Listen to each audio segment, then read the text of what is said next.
Welcome to the Rocinante podcast. Sean P. McCarthy here with Angela Nagel. And today we're discussing an ongoing event, the Israeli-Iran conflict. And to do so, we are joined by our favorite spiritual NEET, Malcom Kyeyune, is back on the program. So thanks so much for being here.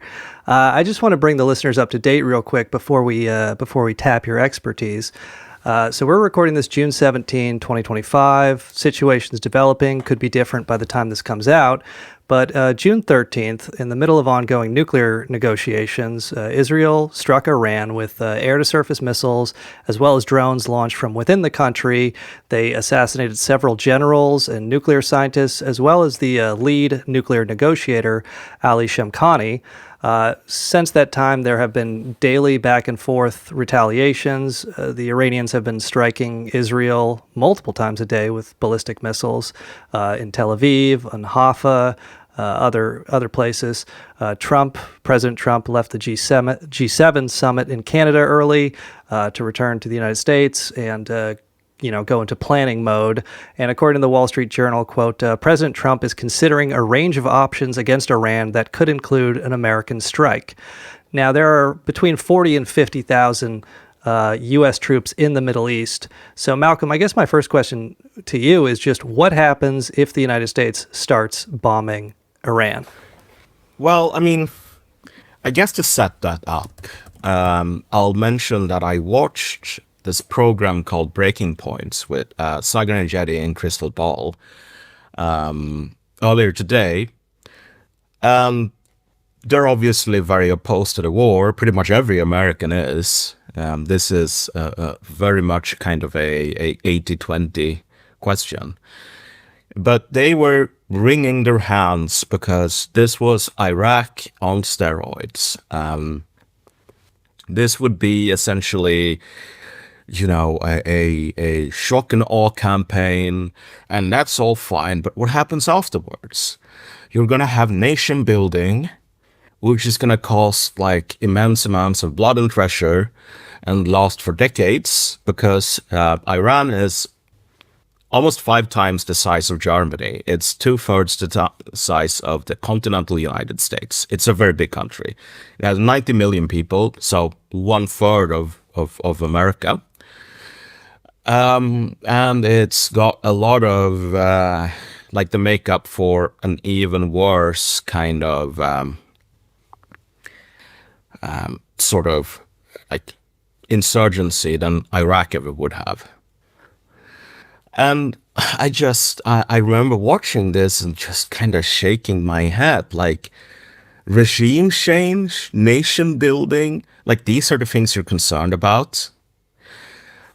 Because the thing is, an American air campaign will have to be waged from bases in the Gulf, primarily like Prince Sultan Air Base in Saudi Arabia. And Prince Sultan Air Base is like a lightsaber in the original Star Wars movie. It's a weapon from a more civilized time, folks. And that more civilized time, in the American conception, is a time when, time like the 1980s, a time when only America has the ability to bomb other people from the air. And so you can build an airbase and you can use it to sort of bomb, these poor third world countries. And what are they going to do, bro? Like, they don't have jets and planes. Those things cost an arm and a leg. And so war becomes something you do to other people. But due to sort of technological developments, the sad reality today is that if you're using a plane like the F-15 or F-16, or even the F-35, if you're using a plane today in a bombing campaign, that plane is a tool to launch a ballistic missile. Ballistic missiles are now sort of the primary weapon for air power, for the simple reason that you can't even get close. Like, these things are now so old and so rare and so expensive, and the US lacks the ability to replace planes that get shot down. So you have to keep them very far away from the action, and that means launching ballistic missiles. But this is kind of relevant because having a plane launch a ballistic missiles, it's kind of like, one of these old-time movies you watch from the 1960s or whatever. And then if you're using an elevator, and these things are kind of rare back then, you have a guy and his job is to stand in the elevator and press the button. You don't see that a lot anymore, do you? Because we've kind of invented elevators without the elevator guy. So now you go in and you kind of press the button yourself. And everyone kind of realizes the benefits of that. It's cheaper for one. And having the elevator guy, it's just kind of like, why? Well, I mean, an airplane today is the elevator guy to the ballistic missile. And the Iranians, well, they have more ballistic missiles in inventory than America does. That is not controversial. That is understood by everyone inside the Pentagon. Iran has more ballistic missiles than the United States. And particularly, they have many more ballistic missiles in, the region around Iran. Because America's ballistic missiles are all kind of spread out all over the world. So what happens, so this was kind of a roundabout way, but it's important to sort of lay the groundwork here, because Americans today are living in sort of in a moment frozen in time. Their conception, and this is all the debates you see, including like on Breaking Point, including inside left, you have two kinds of wars. You have wars involving boots on the ground. And at that point, I guess you're getting shot at by, sandal-wearing guys with, AKs and flip-flops. And that's bad, because sometimes the AKs can take out, a proud son of Colombia or whatever the fuck. And then you have an air war. And that's just us kind of like treating war as a spectator sport, blowing up all of these innocent Afghan weddings, the inhumanity, etc., etc. But it's like, it's a one-sided affair. Well, I mean, given that war today from the air, it's just using missiles. And given that the Iranians have more missiles than the US, an air war today is very much kind of a slugging match. And again, not only is Prince Sultan Air Base not built to fight enemies that can shoot back, like it has no hardened shelters, it has no missile protection worth anything. And the missile protection the US does have, it's not going to be used to protect US soldiers, because in the eye of the American political leadership, US soldiers aren't terribly important compared to Israelis. But yeah, Zog is a conspiracy theory. Yeah. So all the missile defense that the US has, it's going to go to protecting Israelis. There will be very little left for the US troops.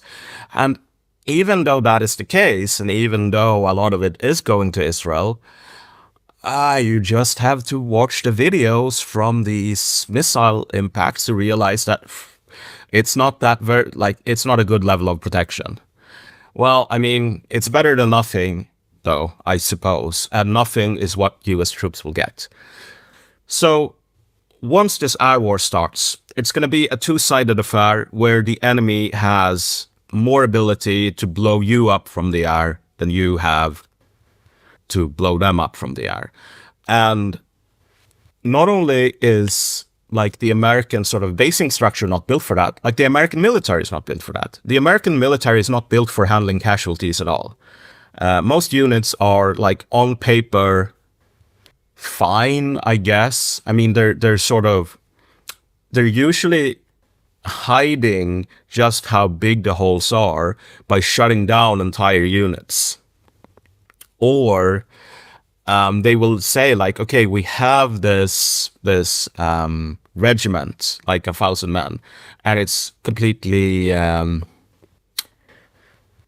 it's completely fine. And then you look at the regiment, it is 3 companies, and only 2 companies actually exist. The 3rd company that is officially a part of the regiment, it has no soldiers because there's not enough soldiers. So the US would be going into the war with big holes inside the the sort of order of battle here. And moreover, even in peacetime, the U.S. Army, like the regular military, it's so under strength that the U.S. is incredibly reliant on using National Guard troops. So I'll just leave it at this point here, where asking us all here a question. So let's say war starts, and let's say you start seeing, dozens of Americans getting killed by Iranian missiles, like each missile volley. And, 2 days in, 400 Americans or something have died. Trump is going to have to go up on national television and say, sorry, I'm going to send over the California National Guard to catch the next missile with their faces. Like, you can only even keep up like this sort of anemic war effort by feeding weekend warriors, like part-time warriors, army reservists, teachers or whatever in Minnesota, into the war machine. If you use the regular military, sorry, there's not enough people. And so ask yourselves, what happens when you have videos of Americans just like a missile streaks in, you can't even hear it because it's traveling faster than the speed of sound, blows up like with a 3,000-pound warhead, which is equivalent to like the largest bombs in U.S. inventory, comes in, blows up, 20 U.S. soldiers. And there are a lot of videos like that. And the Pentagon generals say, we don't have a plan to defend against this. Sorry, like this is just, we thought it would be an easy war. I guess it's going to be like World War II or something where like a shit ton of people die. And Trump says, okay, well, you teacher in Minnesota, you army reservist / car mechanic in Nebraska, you're going in. You think people are going to say, oh, well, thank you, Donald Trump. I'll go to what remains of Prince Sultan Air Base and catch the next missile with my face. I love America and I love a war with Iran. Well, I was just thinking, it seems like they're the strongest position with everything you're saying in mind might be the like Israeli sort of sleeper cells and like hidden forces within Iran that have been waiting all this time to like detonate explosives and, damage key like energy facilities and things like that, because then the air question is not involved, right? It's already on the ground. Yeah.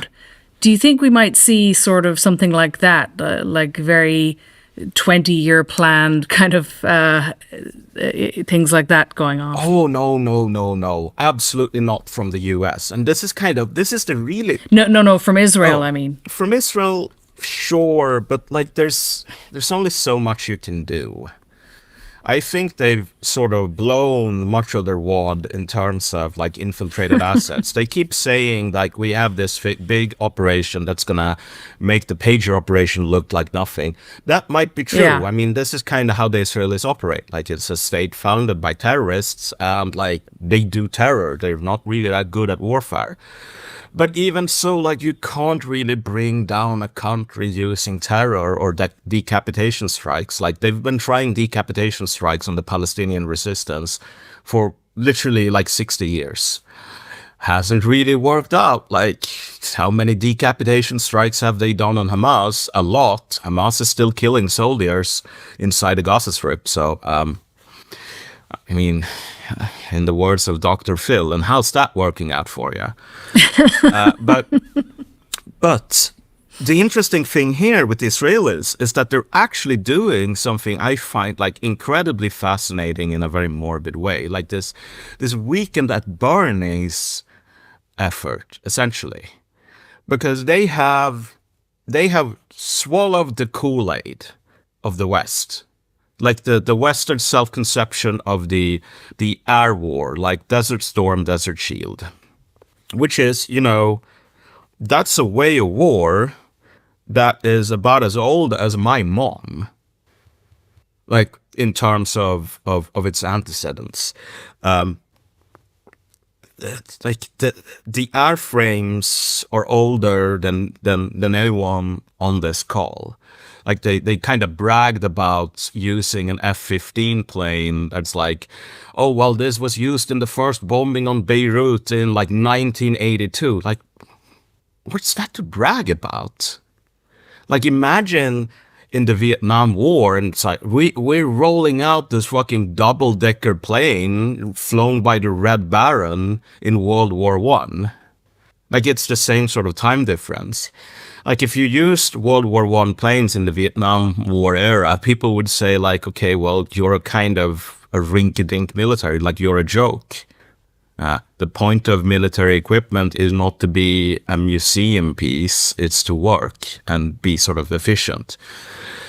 But anyway, like they have this sort of view of air warfare.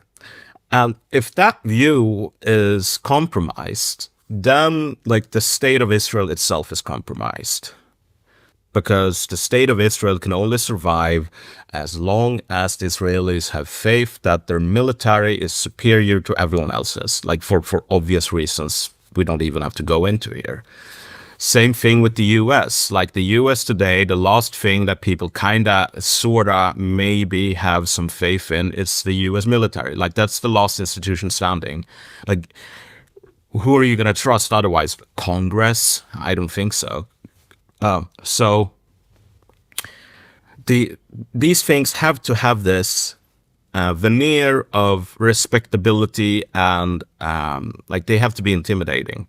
Well, again, like Israel can't actually do an air war. They can't fly over Tehran and drop, a gravity bomb. One, because like it's so far away that you have to refuel in the air like twice or maybe even 3 times if you want to do a bombing run like in Top Gun or whatever over Iran's capital. So what they do instead is that they fly to Iraq and then they drop or they fire off a ballistic missile. So what the Mossad is doing is that they're having all of these terror cells using like ground-based anti-tank launchers, drones, explosive charges like IEDs, like in Iraq, and car bombs. And then they would do stuff. They even do stuff like they set fire to these big, huge piles of rubber tires. And, if you set fire to a pile of rubber tires, that creates like a huge billowing black smoke cloud. So they'll do that. And then they'll like film that from a distance and say, look at the impacts of the mighty Israeli Air Force. Nobody can stand up to air power. And it's just like, it's just a joke on some level, but you realize why they have to do this. Because if they just say, sorry, the era of the Cold War jet plane is over. And that's kind of a natural thing to say. Like nobody thought it was the era of the Red Baron double-decker World War I plane in the Vietnam War. Like people could say, yeah, well, these weapons had a place. They're like 50 years old now, bro. Like we don't need to use them anymore. And nobody would, drop their spaghetti over someone suggesting something like that. But today, like that would crash the entire enterprise. So they do stuff like this. And they do stuff like that to protect the Americans, to sort of ensnare them. Because America will not have this infiltrated. Like the Israelis are smart. They realize like this way of warfare is dead. We can't do anything with it. So we have to have all of this infiltration.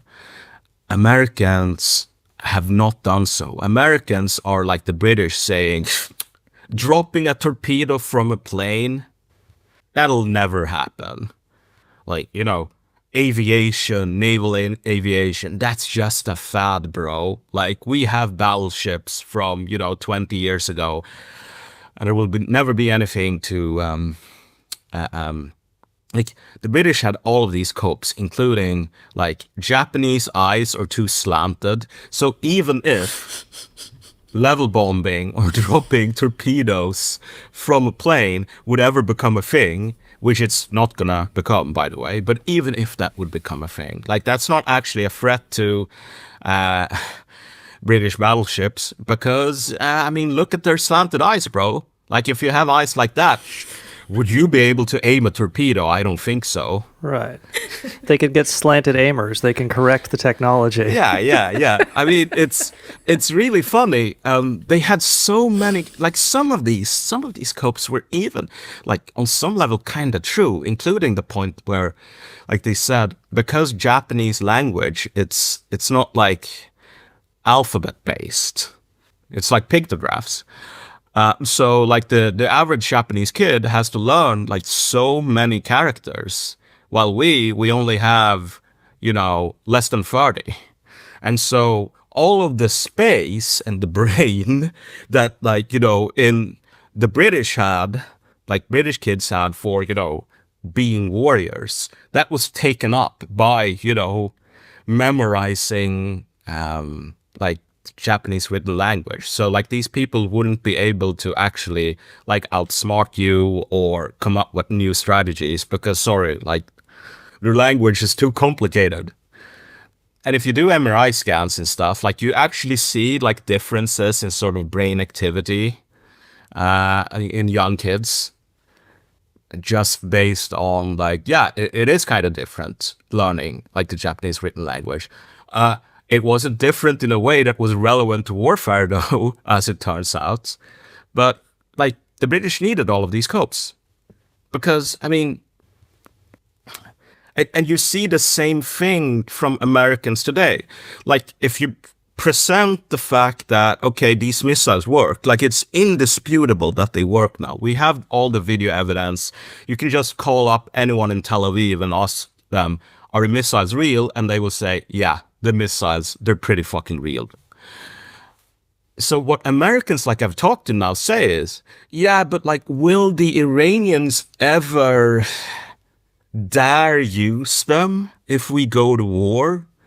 Do they have the nerve? And at that point, it's like landing fucking Omaha Beach and saying, bro, what's the 3rd Panzer Division gonna do against us? Use their Panzers?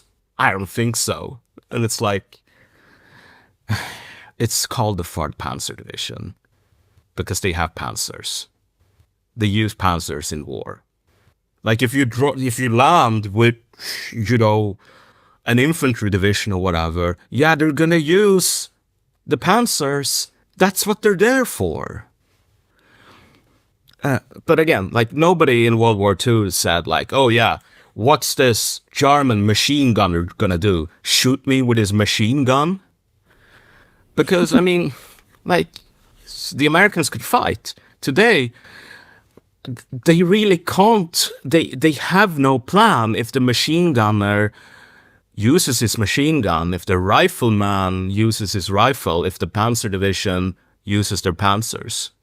They have to come up with cope saying, yeah, I don't think so. I don't think that they're too cowardly, or I don't know, Persians, poetry has rotted their brains or whatever. Well, Malcolm, I wanted to ask you about a point you made on Twitter, which is that they haven't even really bothered to do a false flag this time. As you were saying, this is a 80-20 against issue where no American wants to go to war with Iran. And the situation here right now is, there hasn't really been any protests formed yet. I mean, I think maybe people are still kind of in denial. But the Iranians, or some Iranian officials, have told the New York Times that if the U.S. starts bombing Iran, they will mine the Strait of Hormuz.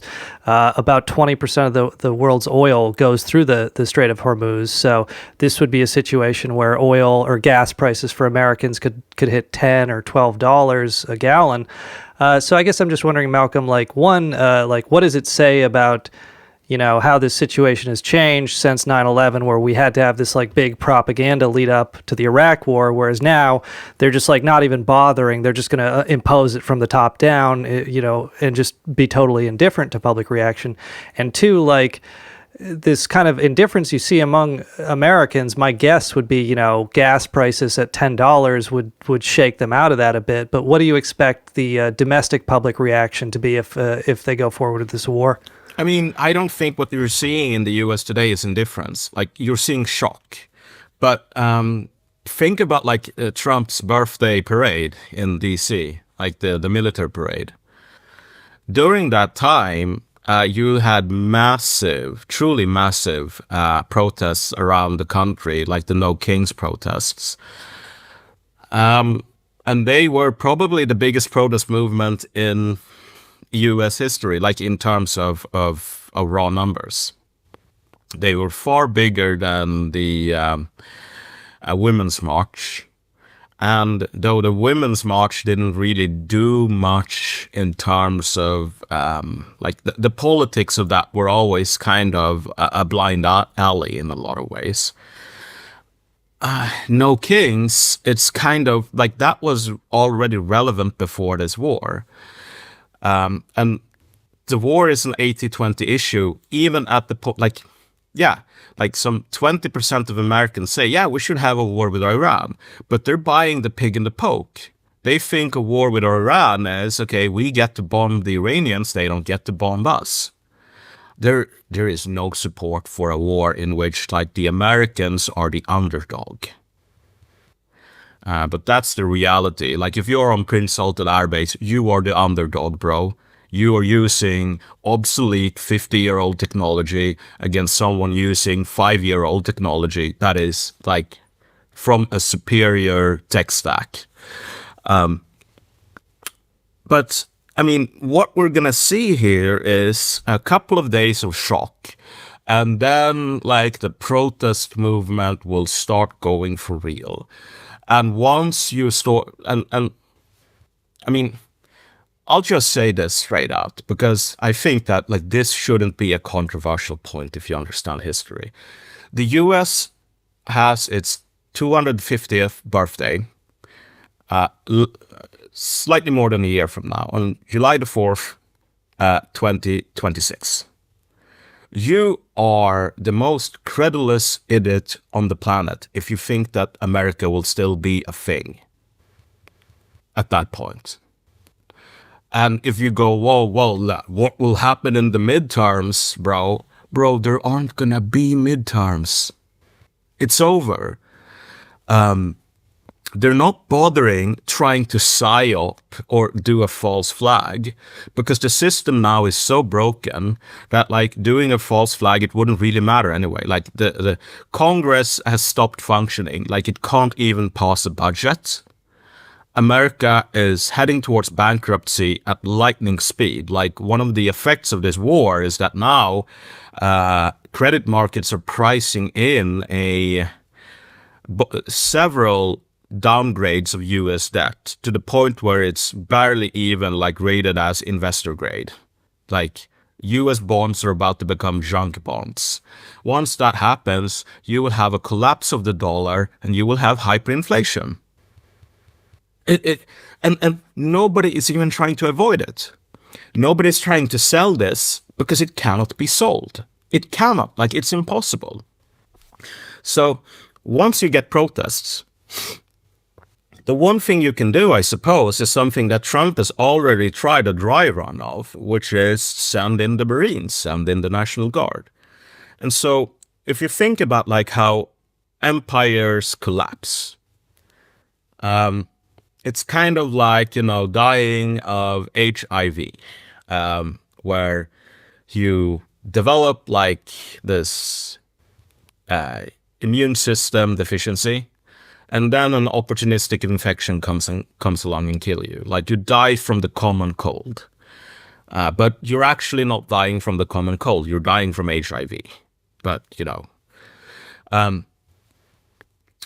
the US now has, like, the regime level, like the country regime empire equivalent of, like, a full-blown sort of terminal AIDS here.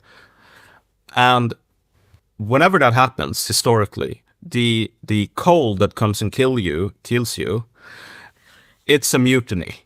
It's you giving an order to people with guns, and the people with guns saying in reply, like, respectfully, sir, fuck you. And the orders that the American leadership class will have to give in the next week.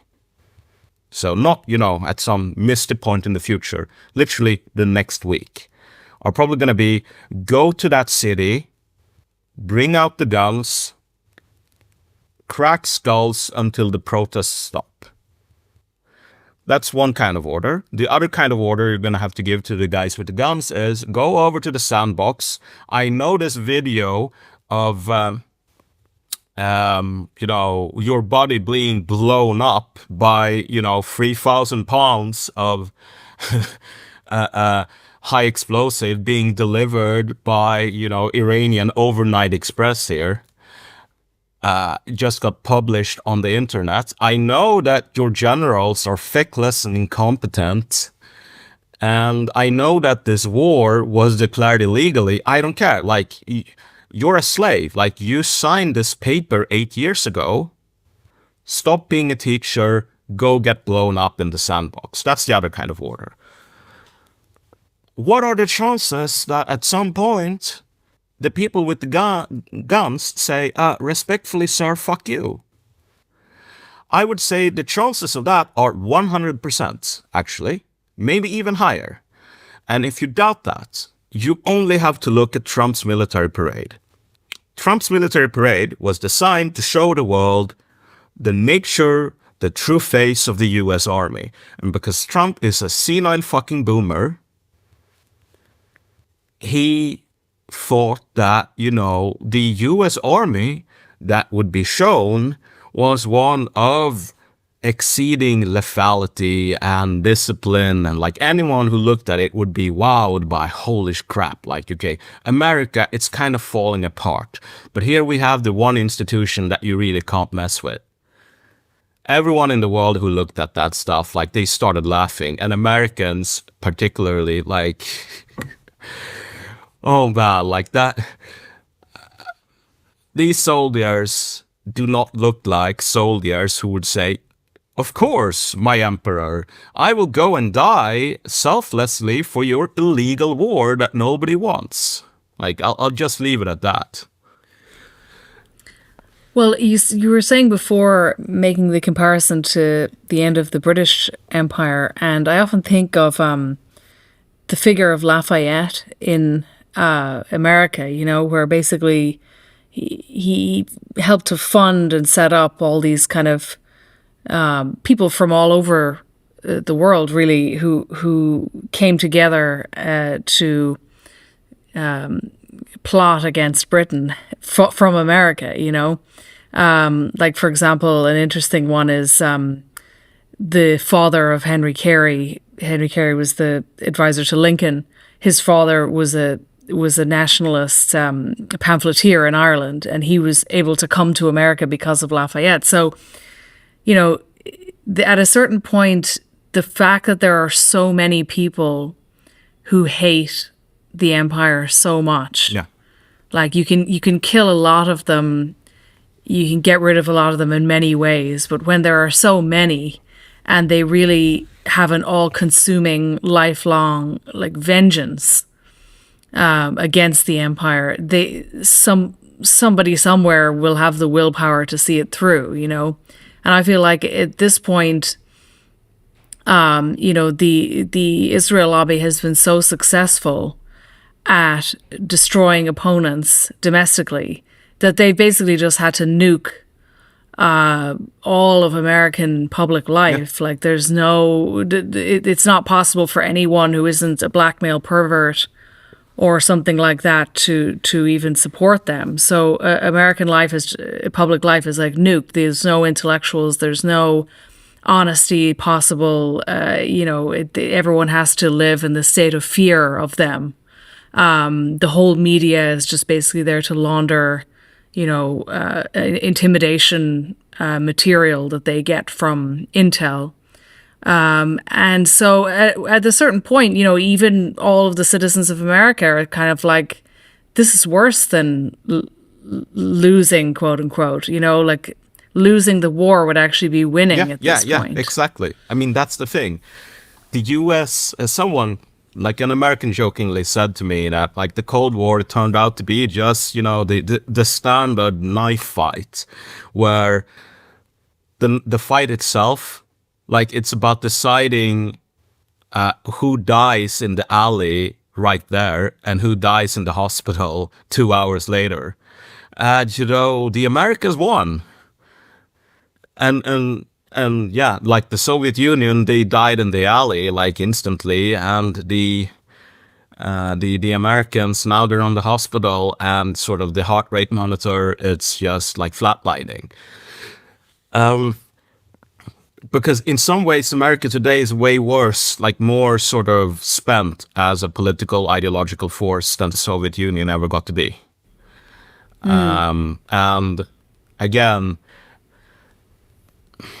like you have to realize this entire war effort, like the entire point of this war, is to be the charge of the light brigade. Everyone in the Pentagon knows that the US is going to lose, but you can't say that openly. And so everyone just says, of course, Mr. President, yeah, we're going to win. We're going to win, totally.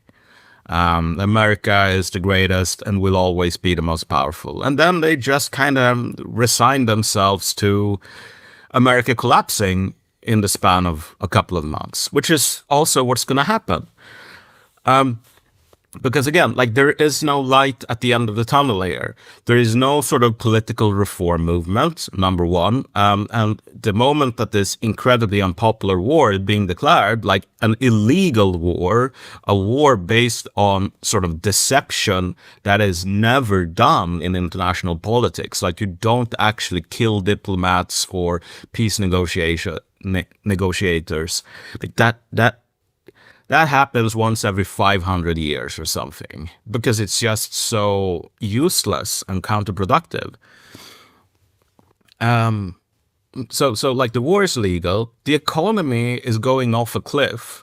All of the reform things that Trump has suggested, like the annexation of Greenland, like the Canada becoming the 51st state, taking over the Panama Canal, reindustrializing America, doing mass deportations, ending birthright citizenship, like all of it is gone. The only thing left is war with Iran.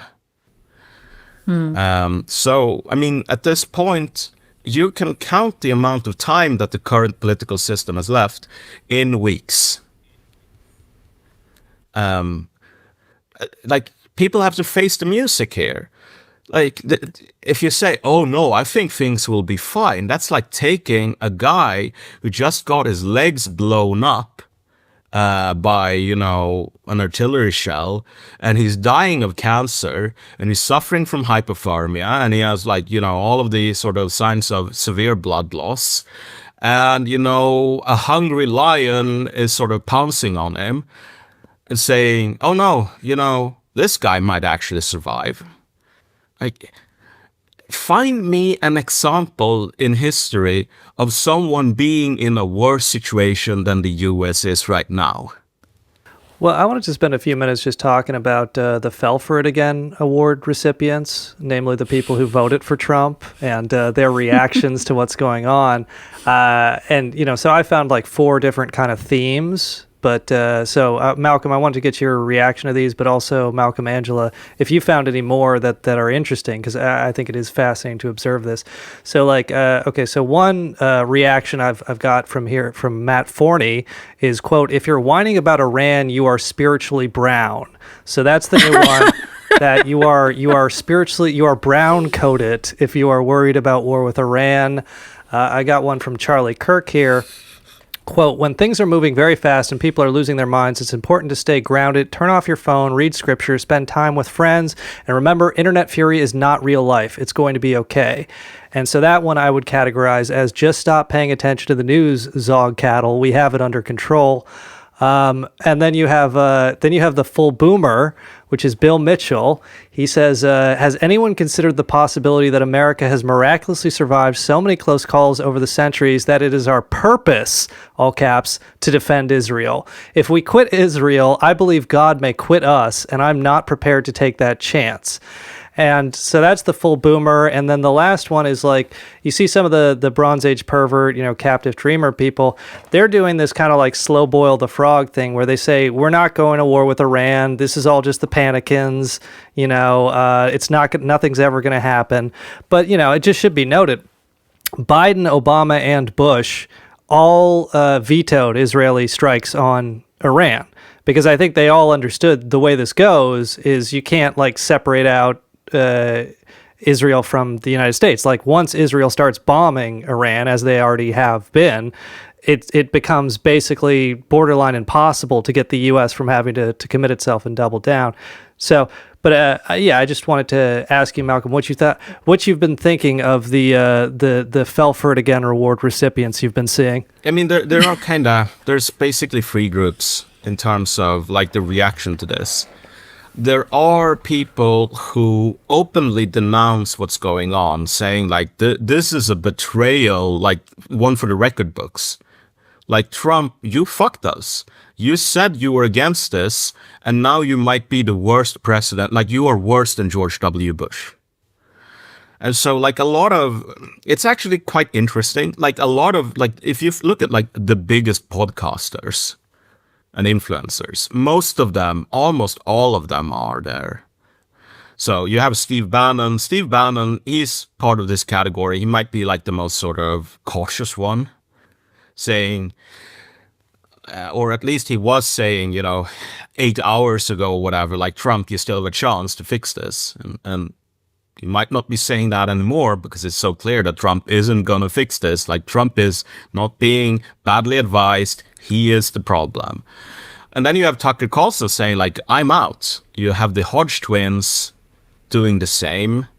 You have Candace Owens basically saying, yeah, I'm already out. Like, this is a step too far.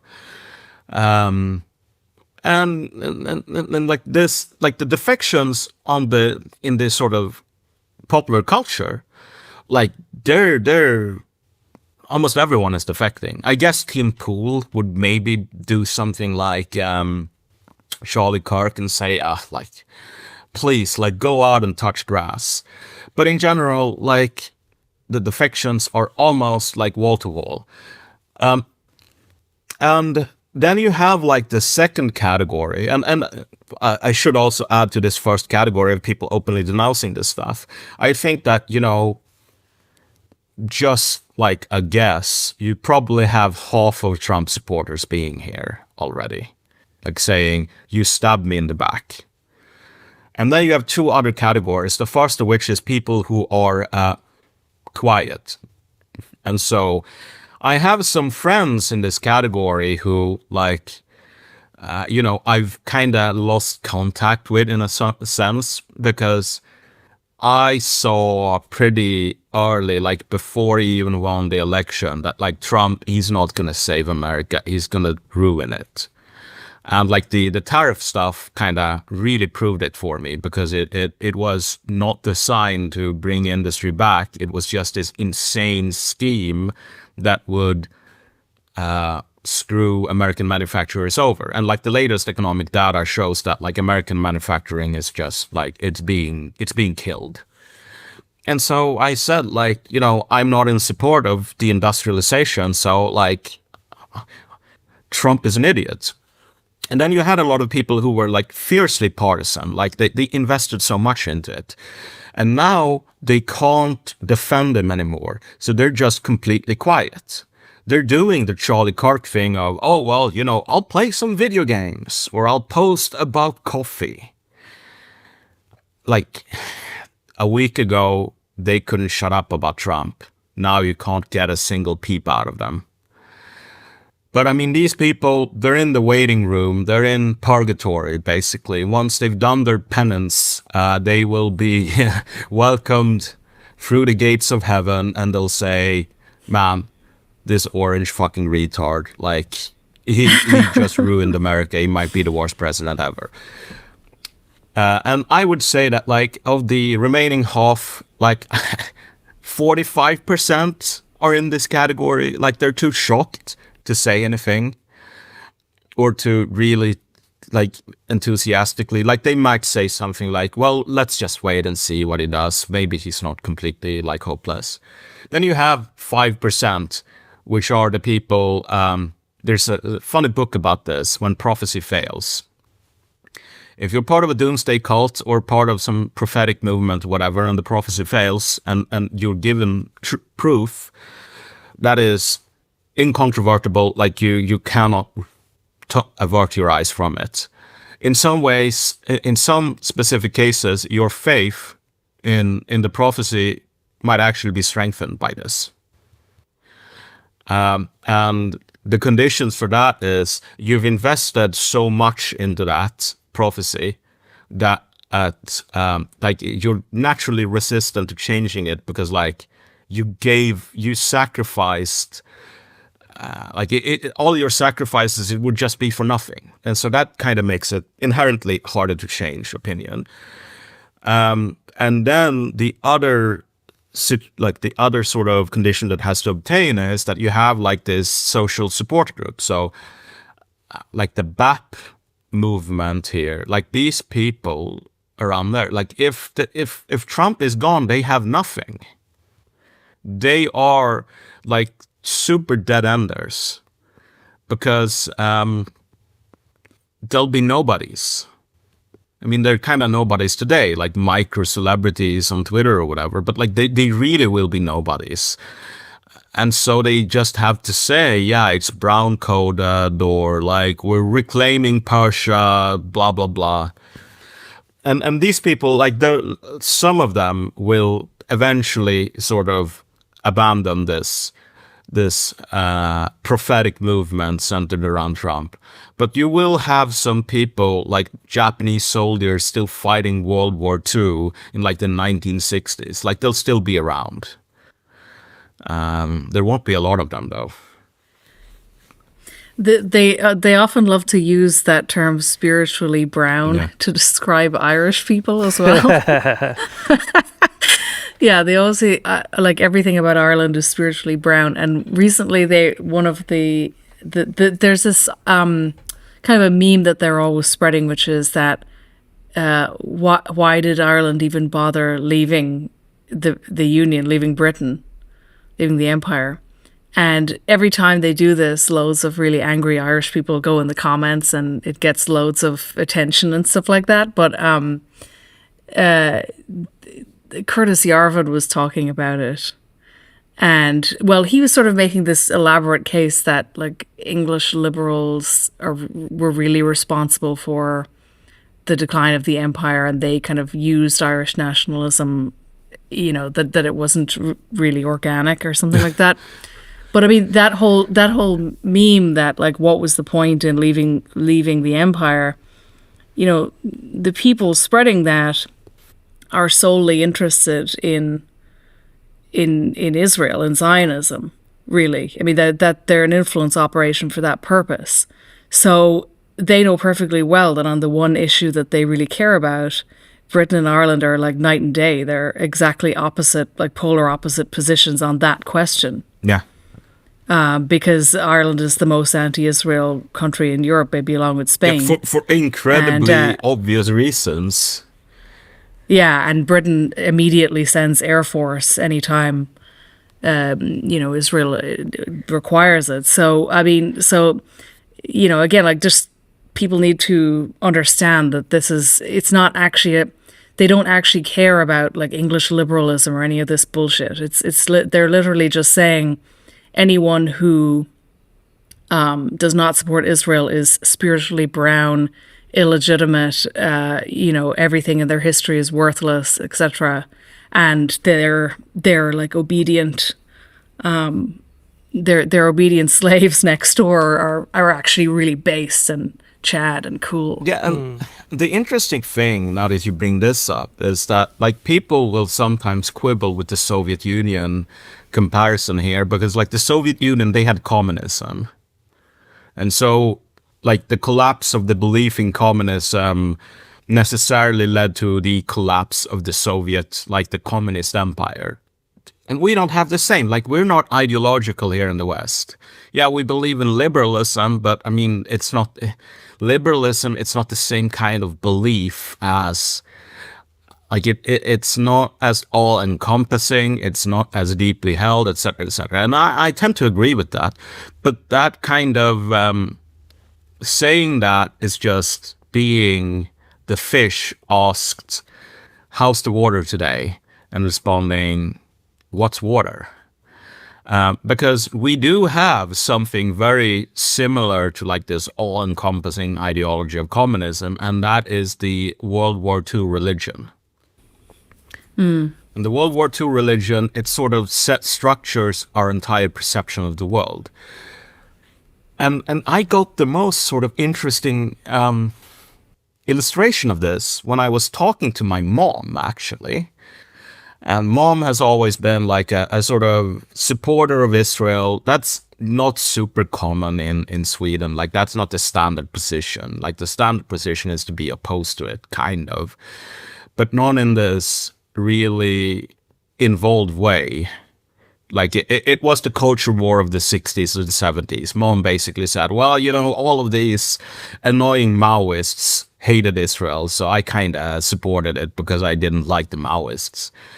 But the thing is, like, you talk to her, and, you know, like, we were talking about sort of historical anti-Semitism in Europe. And I just made the point, basically, that, like, it's not really that easy being sort of a minority group if you're surrounded by people that, like, your sort of credo involves a rejection of the central tenet of their religion, which is, you know, that Jesus Christ died on the cross in order to make a new covenant with man.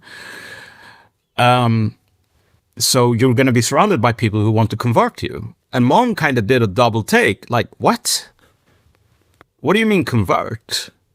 Because, like, again, without reading or like really being interested in this stuff, like, she kind of naturally assumed that the problem facing Jews in medieval Europe was, oh, they really wanted to become Christian, but, you know, due to racism against the Jews, Christians just said, sorry, bro, the Muslims, they're allowed to convert. The heathen, they're allowed to convert. And in fact, we kind of want them to. But you're not good enough to be part of our big family. And it's like, no, bro, like the problem was the opposite, which is people come around in the middle of night and saying, it's time to convert right now or we'll burn you on the pyre.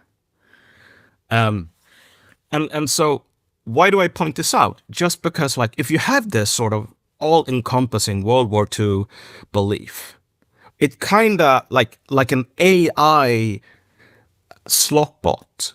It just takes a prompt and it generates an entire picture for you. And this entire picture of the world is one where, like, it's just one focused on this kind of idea of humankind and human history, where it's like everyone is part of our group, and if they're not, it's because we are being like too racist or too parochial or whatever to let them into the family. And so, I mean, the conception that sort of mom had, and that a lot of people here in Sweden have, where it's like, okay, anti-Semitism is just like racist Christians telling Jews they're not allowed to become Christians. Like, that would be completely ridiculous before World War II. Like, if you said something like that, people would laugh you out of the room. They would say, no, that's not the problem. Like, that's not how this stuff works. But so much of our understanding of the world is kind of tied up with the huge shifts in geopolitics, in sort of history and so on that happened in World War II. And Israel is kind of like a load-bearing pillar in that. very awkwardly, because like Israel is not sort of a World War II project. Like Israel is a 19th century project. It's not a 20th century project. Israel was already up and running. Like, the Zionist movement already had, 4 decades of solid work when World War II happened. And initially, Israel kind of, like the Israelis, the people living in the Holy Land here, they really were quite skeptical of Holocaust survivors, because Zionism was in most ways kind of like this sort of secular, rationalistic 19th century nationalism. Like, we are creating the new Jew here, like a new kind of man, which is why, like if you spoke Yiddish, which is the language that most Jews in Europe spoke, like you were you were discriminated heavily against, because like that was the old world. But the new kind of Jew, like they reinvented Hebrew, which was a completely dead language. And this is it's actually really impressive if you think about it, because like inventing a new language or sort of resurrecting it that's been dead for over 1,000 years, and not a lot of people will do that. But I point all of this out just because, like, when these sort of Holocaust survivors arrived, like, people looked at them and said, like, you are the weak old model here. Like, why would we want people whose sort of defining attribute is being victims? Like, Israel was created so that we would escape this old sort of niche of minority status victimhood. And so Israel's adoption of the World War II ideology, that happens in like the 50s and 60s. And today, like, Holocaust survivors are honored and so on, paid a state pension. But at first, it's like these people were called like lampshades and soaps, like as a sort of demeaning, like the slang term for a survivor of the Holocaust was like a bar of soap. So if Israel falls, the load-bearing pillar of the entire ideology keeping the West afloat falls as well. And we will truly be in the wilderness. Well, Malcolm, just on my end, I have 2 last questions for you.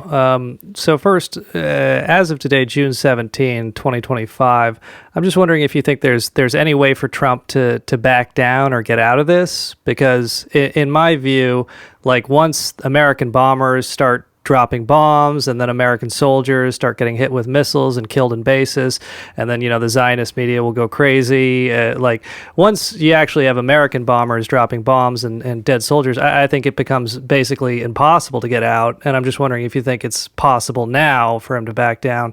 And then the second question is just like, do you think Israel might use nukes, and what would the consequences of that be? As for backing down, I mean, it would be the easiest thing in the world in just practical terms. He could just say, yeah, we're not going to attack. Sorry, bro. If he said that, there would be no attack. But, I mean, that's in practical terms. But in actual human terms, that's like the worst. That's the most impossible thing in the world. Not because even, the Zionist lobby, it's so strong. Like, it's weaker today than it was during the Obama years. And Obama just said, no, sorry, I'm not going to do it. Like, it's significantly weaker. And like, again, if Obama said, no, I'm not going to do it, like, the lobby at that point could turn half of America against him. I mean, if he says, no, I'm not going to do it today, I don't know, like 80% of Democrats will say, I've always hated this orange fucking retard, but, man, Donald Trump, kind of a model American, actually. But he's not going to do that. And again, it's not because it's Zionist mind control. It's like, suppose you say we're not going to go to war with Iran. What are you going to do then? Are you going to fix the economy? Are you going to annex Canada? Are you going to do mass deportations? Are you going to reform the healthcare system? There's nothing left to do, man. There's nothing left to do in this political system that's at all possible. There's no way to fix the military. There's no way to fix healthcare. There's no way to fix the budget. There's no way to fix Congress. There's no way to fix anything at all. The system is done. And so one last charge of the Light Brigade, that is on some basic emotional level, the least miserable course forward. Better to go out in a blaze of glory, to die by the Iranian rocket's red glare, than to be saddled as the president of this dying fucking empire. And it's that sort of basic predicament that just makes this war inevitable. Collapse for Donald Trump, and for pretty much every American, I would say at this point, collapse is preferable to continuation. And so here comes, what's the saying in America? You can commit suicide by cop. Who commits suicide by cop? People who are tired of living. Well, here is the American empire, suicide by cop. So regarding whether Israel uses nuclear weapons, I think I'm saying there's a chance. It's maybe even a fairly significant one that they might drop a nuke on Tehran or something. And at that point, you just pull the plug on the entire sort of post-World War II understanding of the world. It's gone instantly. And what happens after that? I mean, as I was telling my mom, you were there when the wall fell. So you watched the wall falling. If someone asked, okay, so what happens now in the world? How do you even answer that? It's completely impossible. Nobody in Russia could answer that. Nobody in America, nobody in Europe.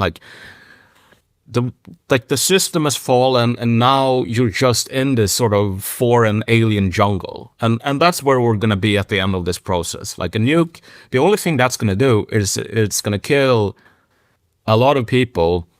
It's going to lead to a tidal wave of anti-Semitism around the world. We will be lucky if we return to the worst days of the Middle Ages at that point. Because, I mean, the worst days of the Middle Ages, it can get worse than that.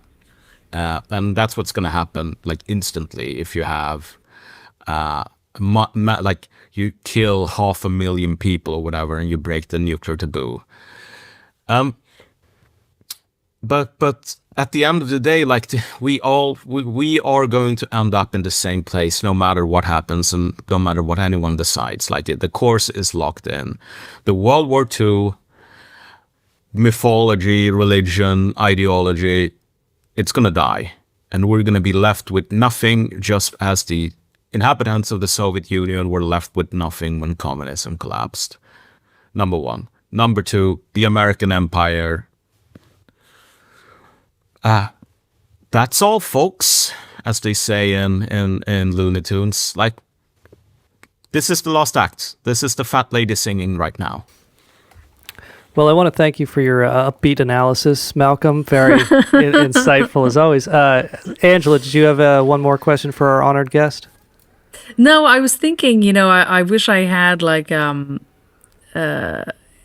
just a better knowledge of the military hardware stuff that Malcolm does to just even do a devil's advocate kind of position. But I guess the question is is there any counter to your position where America comes out of this on top that you find in any way compelling? I mean, Is there any scenario like that you can see? my experience, and like I was in Washington not that long ago, because I've been invited twice now to this program that's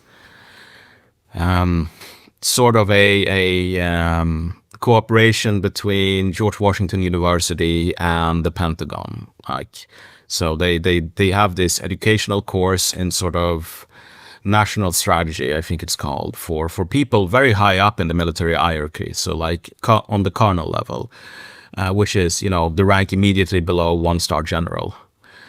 And like over lunch, I talked to a guy, and he just described to me that, like, in his view, 60% of his workload was basically falsifying reports in order to communicate like a picture of my unit can be used in war. Like if war breaks out tomorrow, you can send out these guys. And everyone knew that like that unit was, you couldn't deploy it in war because 60% of the equipment was missing or broken. So his job description as a unit commander was straight up just lying. And like the American, like people inside the American military, they have like an infinite amount of slang for this. Like turning the slide green was a slang I heard in one unit. Licking doorknobs was from another unit. Giving command what it wants is another one. Massaging the stats and sort of like there's a dozen of these different slangs for the same term, which is lying in, or like Soviet Union level dysfunctional sort of institutional lying. And so, I mean, there are no devil advocates inside the US military itself. That's what you need to understand. Like, you can be a devil's advocate standing outside, saying, yeah, we're going to win this because we're America. But understand that you're doing so, if you want to, in a position where you might only be talking to civilians. You're not talking to American people in the military because, like, they're the people supposed to do it. Like, they're the people supposed to win. And they are completely open about, not like, no, I mean, this is a hollowed out shell. And I'll just end with an example here. So this bugbear of war with China, like that will never happen now. It's over. Like everyone knows it. But during the time when Americans still pretended that this was coming, you have to realize that everyone knew in all of these war games that the US military has no ability to transport fuel or weapons to the Pacific Ocean because they don't have any transport ships. And the crews of these non-existent transport ships are supposed to be recruited from merchant mariners, meaning American sailors on, cargo ships. But there are no American sailors on cargo ships, so there's no recruiting base. And so when you have all of these war games, like everyone do them, they go through the motions, but it's like, okay, our planes aren't actually going to be able to fly because we'll have no fuel in reality. And you ask them, okay, but is there a plan to fix that? And they'll all just flatly tell you, no, there is no plan. It will never be fixed. Okay, so that means that we can't even fight a war then. And then they'll just fall silent. They won't say, no, we can't fight a war because you need fuel in order to fly a plane, and we can't make sure the planes have fuel, and we aren't even working on fixing that. No, like you can't draw conclusions. You can say, we're not working on fixing that, but you're not allowed to like go the whole way because at that point you're just saying the empire's over, pack it up. So if you find a devil's advocate today, just like buyers beware. That person is doing that role not out of some military logic, but as a coping mechanism. Well, it sounds like Americans are going to find out why Americans don't have free health care. They really are. They really are. Yeah.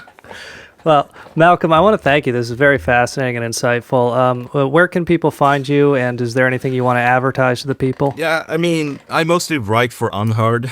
And if you want to read, if you're interested in this military stuff, you can go to American Affairs Journal, and you can read my essay, which was kind of a big hit in Washington, called America's National Security Wonderland. And I really lay out in like 40,000 words or whatever, just the logic of what I just described to Angela here, of how much of the military, it's just like, it's this kabuki theater, essentially. It's producing sort of a narrative, like that's what your job is.